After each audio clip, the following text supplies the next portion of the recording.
one of the things we had to do in this film, because we introduced the Reapers, which are kind of the super vampires, is we had to introduce something that even vampires themselves are scared of. And I wanted to make a variation from the vampire with the pointed teeth, which is a thing we inherited from Lugosi's Dracula, and really has varied very little in the rest of the vampirism history. And in Kronos I created what I considered a very unique take on vampirism from an intellectual point of view, if you will, from the story and the character and so forth. And I wanted on Blade 2 to take a very unique biological approach. Or simply the next logical step. If the romantic vampire in the popular imagination right now is sort of Tom Cruise in Interview with the Vampire, this time I wanted to revert more to the animal. I wanted these vampires to be more like leeches, to be more like just a thing that is there to take your blood, and that's it. There's no erotic exchange, there's no subtext. It's just like they just want to drain you. They're not giving you the keys of eternity, they're not giving you nights in the moonlight, they just want to suck you dry.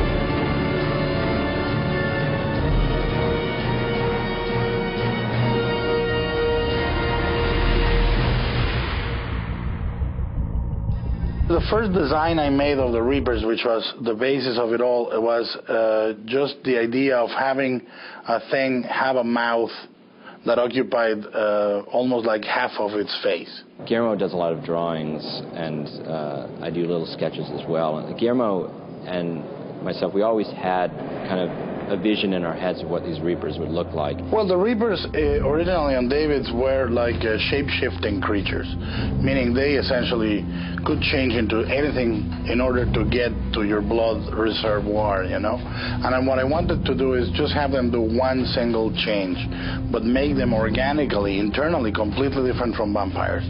These things are as different from us as we are from you. So I applied what I call the National Geographic approach to design, which is let's try to make it, let's reference exclusively from real-life animals. And then by the end of it all, when you go on design, instead of referencing other movies, you're referencing anemone, predators that are like underwater predators and so forth. And when you do that, you end up doing a more realistic design. What would happen if a leech in its function is essentially not worried about its features. You cannot see a handsome leech and an ugly leech. They're all just there to do what they do, extract the blood. So I said, if these things were that efficient, then half of their face would really be just a pumping machine. So the design was originally, I started playing with the idea of their face splitting, and then I had the idea of having their mouth expand, and finally we locked into what is in the movie, which is essentially a creature that would keep its feeding apparatus like hidden, protected, until it was time to feed. The first thing I did was do a quick sketch to tell them what I thought the Reaper should look like, more or less. This was quickly outdated by sketches done by far better draftsmen than me. The guy who does a lot of our renderings and our design work, Constantine, we sent him actually over to the office, and he sat there and had discussions with Guillermo for quite a while, and they came up with a look. This undulates, it latches on, and then you see the bladders move. It kind of, our hero. One of the things they kept talking about was very young, hip-looking, but then going in with the blood bank scene, kind of hip, edgy, strung-out, druggy sort of thing. Kind of like that androgynous, thin, bald. You can imagine the body-piercing thing. So it needed to be very hip and on the edge. We then did a series of clay maquettes where we sculpt out the Reaper open maw concept. And we would sculpt out in full size in clay every stage of a Reaper open maw, from just the little scar to opening a little bit more, to opening more, to the full pullback. And then bring Guillermo in and have discussions what we want the interior of the maw to look like, how we want all of this stuff to happen.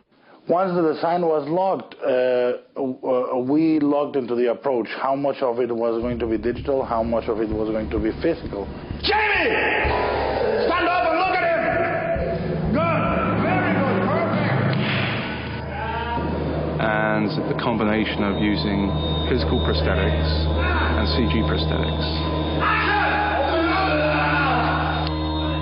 I've seen a little bit of it here and there, but I don't think we've ever seen half man, half creature as a live actor ever before. I can't think of anything that's like that. Most people these days go a lot with digital effects and not enough with physical to sell them.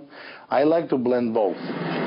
We've got the Nomac open mouth appliance. Now this one, we've sculpted all the way open. I know there's an issue on teeth. I hope you decide to leave the teeth in. I think it looks better myself. This entire area will be chroma key green. The teeth will be a veneer that goes on top of his lip, so of an acrylic piece of that goes on top that'll be the teeth, so that we can actually reveal the teeth a little bit and see it makes it a little bit scarier. But all this will be green. Once again, we're going to sculpt this in relief just in case. You might not have to replace it digitally, but if you don't like it, we'll paint it green or cut it out. But this one is folded all the way back. We're thinking as well, the way this will work is we've got our edge right here. So the idea is we've got Nomac in makeup, and what we'll do is we'll say, okay, let's put him in his folded back mouth appliance. We'll blend this on top of his makeup. It should only take about an hour or so. It will be pre-painted. And that way we can stick it right on top of his other makeup, and that's how that works.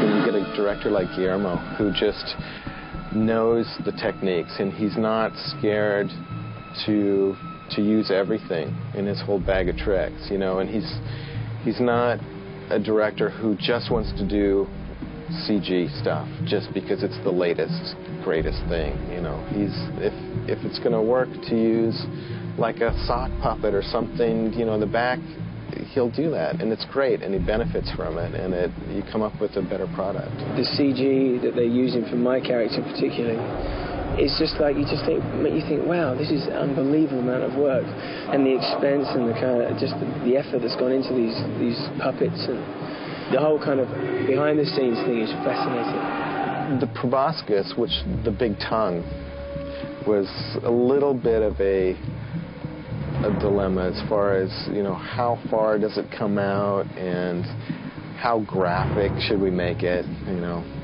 Basically it's pretty risky. I remember recently showing some of the footage to some friends, and I hadn't prepared them for what they were going to see, and the women literally were screaming just seeing the raw footage. So I know I can't wait to be in the first preview of this movie and the audience to watch them freak out when it happens. I mean, it's going to be amazing. And you get sensitized to this stuff. You know, you're working on it, and it's like, God, yeah, but wouldn't it be great, you know, if he just, like, you know, something really bad happened, and then you show it to, like, your parents, and all of a sudden you're painfully aware of how far you've gone, and just like, oh no, I've done it now, you know, and it's hard not to get too carried away with it.